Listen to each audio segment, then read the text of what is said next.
જીવન જીવવાનું છે એટલે જીવો છો કે વિતાવવું પડે છે? એક મૂંઝવણમાં માર્ગ ના મળે અને પગરવ ત્યાં નવા દુઃખના થાય છે. પ્રત્યેક સમસ્યાનો પર્યાય સંઘર્ષ અને સમાધાન જ છે. પણ શું આપ ઈચ્છો છો કે સમયના પ્રકરણ તમારી મરજીને આધીન હોય? તો જીવનના પાના ખુશીઓના રંગથી લખશે લાલ કિતાબ.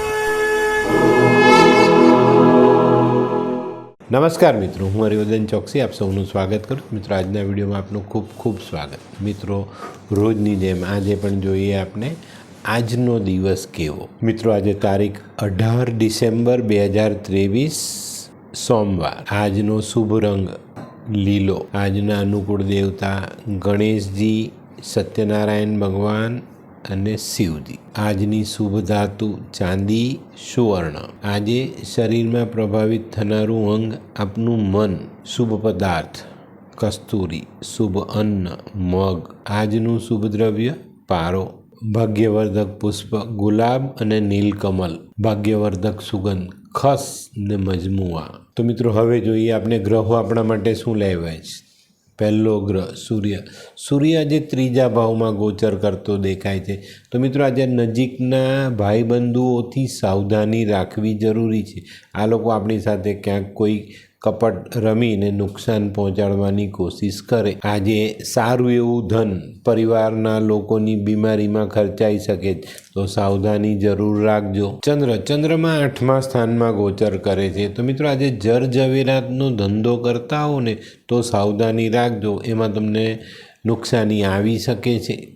આજે મન આપણું ઉદાસ રહી શકે છે, કામ કરવાનું મન ન થાય. નાની નાની દીકરીઓની સેવા કરજો, ચોક્કસ ફાયદો થાય. મંગળ આજે 11મા ભાવમાં ગોચર કરે છે. તો મિત્રો, આજે પૈતૃક સંપત્તિ દ્વારા આપણને ફાયદો થઈ શકે છે, પણ પૈતૃક સંપત્તિ આજે સાચવવાની જરૂરિયાત પણ દેખાય છે. બુધ આજે 3જા સ્થાનમાં ગોચર કરે છે. તો મિત્રો, આજે ખાસ ધ્યાન રાખજો, બહેન, દીકરી, ફોઈ, માસી આવા પાત્રો પાસેથી આજે પૈસા લાવવા નહીં. એ લોકો પાસેથી લાવીને પૈસા બીજા કામમાં વાપરવા પણ નહીં. ગુરુ આજે 10મા સ્થાનમાં રહીને થોડા નબળા થતા દેખાય છે. તો મિત્રો, આજે કિસ્મતના ભરોસે બેસી નહીં રહેતા, જાત મહેનત જિંદાબાદ રાખીને કામ કરશો તો ફાયદો થશે. નહીં તો આજે કામો અધૂરા રહી જાય તો નવાઈ નહીં. આજે બને ત્યાં સુધી પીપળાના ઝાડને નુકસાન ન પહોંચાડવું. અને મિત્રો, આજે છે ને કલ્પનાની દુનિયામાંથી નીકળીને આપણા પગ જમીન પર રાખવા જરૂરી. શુક્ર આજે 7મા સ્થાનમાં ગોચર કરે છે. તો મિત્રો, આજે વાહન, મકાન આવા સુખોમાં વધારો થઈ શકે છે. આને લગતા કામો અટકેલા હોય તો એ કામો પૂર્ણ થઈ શકે છે. આજે માતા, સાસુ, આપણો જીવનસાથી, એની સાથે ચોક્કસ આપણે સારા સંબંધ કેળવવા જોઈએ, નહીં તો એમાં ક્યાંક ને ક્યાંક નાની મોટી નુકસાની થાય. શનિ આજે 4થા સ્થાનમાં ગોચર કરે છે. તો મિત્રો, આજનો શનિ છે ને તમારા શરીર પર અસર કરતો દેખાય છે. આજે પેટની તકલીફ થઈ શકે છે. પેટમાં ગેસ, એસિડિટીનો અનુભવ આપણે આજે થાય.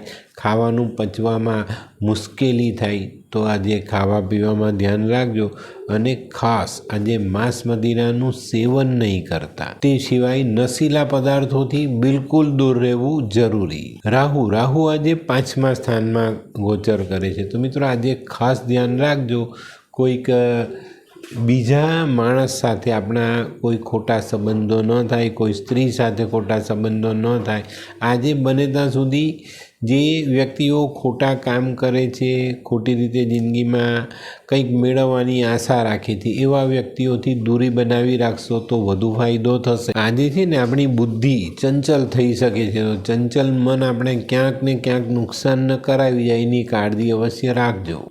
કેતુ આજે 1લા સ્થાનમાં ગોચર કરે છે. તો મિત્રો, આજે નાનકડી બાબત મોટું ટેન્શન આપી જાય. વાતમાં કોઈ દમ ન હોય પણ આપણું મન એના માટે ચિંતા કરતું રહી જાય. આજે બદલી થવાની હોય તો એ અટકી શકે છે. અને જો પરિવારમાં કોઈક સ્ત્રીને આજે પ્રસૂતિ આવવાની હોય, બાળકને જન્મ આપવાની હોય કોઈ દીકરી, તો એના પેટે આજે દીકરીનો જન્મ થવાની શક્યતાઓ વધુ દેખાય છે. તો મિત્રો, આ તો તમારા માટે આજના દિવસનું સંપૂર્ણ વર્ણન. તો આ વિડીયો તમને ગમ્યો તો લાઈક કરો, શેર કરો, યુટ્યુબ જોનારા શેર કરે અને સબસ્ક્રાઈબ કરે.